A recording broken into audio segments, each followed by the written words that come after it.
Perkenalkan, nama saya Nisa Dinasari dengan NIM 2003111613698 dari kelas PIK C2. Di sini saya akan menjelaskan tentang permasalahan pendidikan di salah satu SMA di Kota Blitar. Di sini saya akan menjelaskan tentang permasalahan pendidikan di salah satu lembaga SMA di Kota Blitar.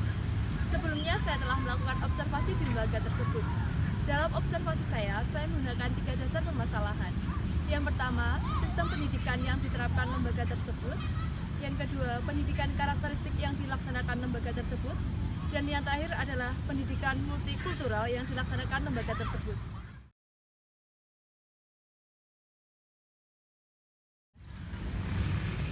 Sistem pendidikan merupakan metode dalam proses belajar mengajar di suatu lembaga pendidikan. Di setiap lembaga pendidikan menggunakan metode sendiri-sendiri. Seperti halnya lembaga yang saya observasi, lembaga tersebut menggunakan sistem pendidikan SKS atau sistem kredit semester. SKS atau sistem kredit semester itu sendiri merupakan sistem pendidikan yang membebaskan siswanya untuk menentukan beban yang ditempuh tiap semesternya. Dalam proses pembelajaran SKS tentunya memiliki dampak negatif dan positif. Dampak positif dari SKS yaitu siswa tidak merasa terbebani karena siswa dapat menentukan beban yang kuat ditempuhnya di setiap semester. Selain itu, dampak positifnya yaitu siswa menjadi lebih aktif dalam proses belajar mengajar. Namun ada dampak negatifnya, yaitu siswa yang kurang aktif akan menjadi siswa yang lebih kurang aktif lagi atau lebih malas lagi. Sehingga sistem pendidikan yang digunakan lembaga tersebut masih perlu diperbaiki karena masih terdapat dampak negatif dalam pelaksanaannya.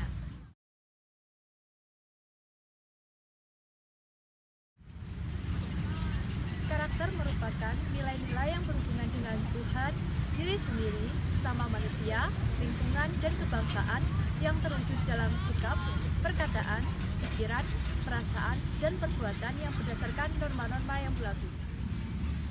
Dan pendidikan karakter itu sendiri merupakan pendidikan yang membentuk kepribadian seseorang yang dilihat dalam kehidupan sehari-hari melalui budi pekerti. Dan pendidikan karakter itu sendiri merupakan pendidikan yang membentuk kepribadian seseorang melalui pendidikan budi pekerti yang dapat dilihat dalam kehidupan sehari-harinya. Pendidikan karakter yang diterapkan di SMA Negeri 2 Blitar sangatlah bermacam-macam.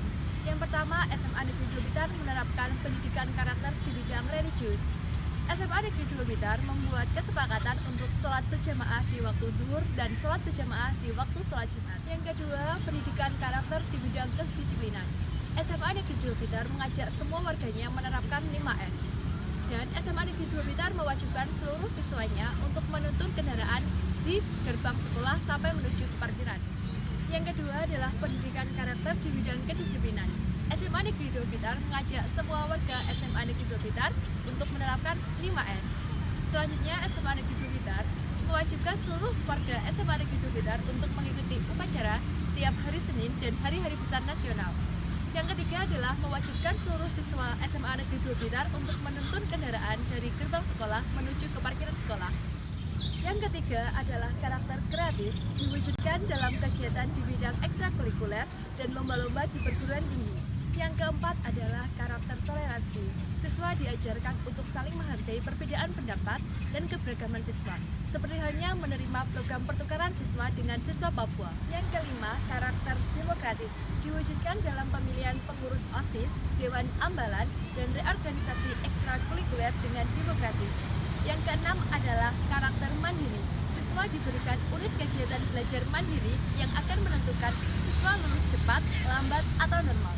Yang ketujuh, karakter kerja keras diwujudkan dengan mengajak siswa untuk berkompetisi secara sehat dalam bidang prestasi akademik maupun non-akademik.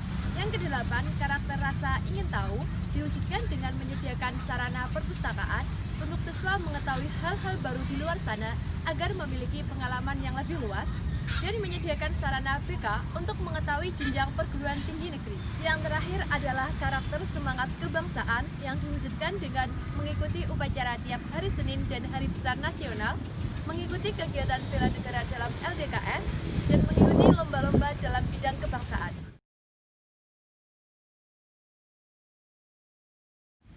Permasalahan yang ketiga adalah penerapan pendidikan multikultural di lembaga tersebut. Lembaga tersebut menerima pertukaran pelajar dengan siswa Papua, sehingga siswa di lembaga tersebut yang bukan berasal dari Papua dapat belajar mengenai kebudayaan dari Papua. Selain itu, lembaga tersebut juga menerapkan menggunakan pakaian adat setiap tanggal 1 dan menggunakan pakaian batik setiap tanggal 2. Dengan 3 dasar permasalahan di atas, lembaga tersebut mengalami permasalahan pendidikan dalam bidang sistem pendidikan dan penerapan pendidikan karakter. Permasalahan pendidikan dalam bidang sistem pendidikan yang dialami oleh lembaga tersebut adalah dalam pelaksanaannya masih terdapat dampak negatif. Sedangkan permasalahan pendidikan dalam bidang karakter, yaitu siswa tidak semuanya dapat melaksanakan pendidikan karakter tersebut dengan baik. Upaya yang dilakukan lembaga tersebut dalam menangani permasalahan pendidikan dalam bidang sistem pendidikan yaitu dengan cara mengevaluasi sistem pendidikan dan mengevaluasi siswanya. Dalam mengevaluasi sistem pendidikan, apabila terdapat masalah di dalamnya, maka lembaga tersebut akan mengganti ataupun merubahnya. Sedangkan dalam mengevaluasi siswanya, lembaga tersebut akan mengelompokkan siswa tersebut ke dalam beberapa kelompok menurut masalahnya. Kemudian, lembaga tersebut akan memberikan solusi yang akan diberikan setiap kelompok agar menyelesaikan masalahnya secara musyawarah. Siswa tidak hanya diberikan solusi untuk memusyawarahkan masalahnya sendiri, namun juga diberikan dampingan oleh lembaga tersebut. Sedangkan upaya lembaga tersebut dalam menangani permasalahan di bidang pendidikan karakter yaitu dengan cara memberikan peringatan dan memberikan sanksi agar siswa jerah. Dengan demikian dapat disimpulkan bahwa pendidikan yang berjalan di lembaga tersebut masihlah kurang baik karena masih ada permasalahan di sistem pendidikan dan penerapan pendidikan karakter. Namun lembaga tersebut tidak hanya diam saja dalam menangani permasalahannya. Dengan upaya-upaya tersebut diharapkan pendidikan yang berjalan di lembaga tersebut akan berjalan lebih baik lagi. Sehingga saya hanya dapat mewawancarai pihak lembaga tersebut dengan melalui media sosial seperti hanya WhatsApp. Manfaat yang saya dapatkan dari saya melakukan observasi yaitu 1. Saya dapat mengetahui sistem pendidikan yang dilaksanakan lembaga tersebut. Yang kedua adalah pendidikan karakteristik yang dilaksanakan lembaga tersebut. Yang ketiga adalah pendidikan multikultural yang dilaksanakan lembaga tersebut. Dan yang terakhir saya dapat mengetahui permasalahan pendidikan yang terjadi di lembaga tersebut. Sekian laporan observasi yang dapat saya berikan. Apabila ada kurang lebihnya, saya mohon maaf dan semoga dapat bermanfaat bagi kita semua. Terima kasih.